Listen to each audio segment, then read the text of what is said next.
Hello everyone and welcome to the class. Now in this video we'll come across various other Linux commands. First we'll understand what is CAL, that is cal. Cal stands for calendar. If you type CAL and hit enter, you will see the calendar. So today is 4 June 2020. So if calendar is not installed, simply type pkg install util.linux and hit enter. It will install all the necessary utility packages.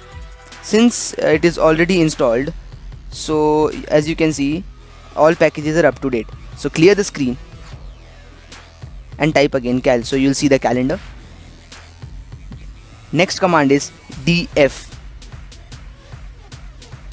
The df command, short for disk free, is used to display the information related to file systems about total space and available space.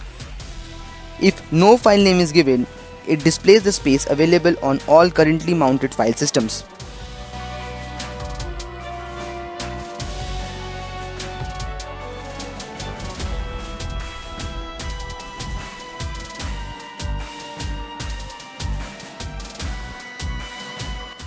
Now next we'll come across the proc command, that is the process. The proc file system provides a method of communication between the kernel space and user space.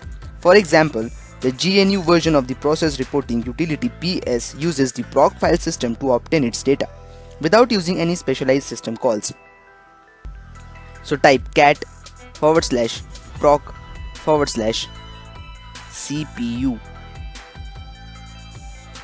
So this will give the full information of the CPU, like the processor, what are the various types of processors are using, their features, the architecture,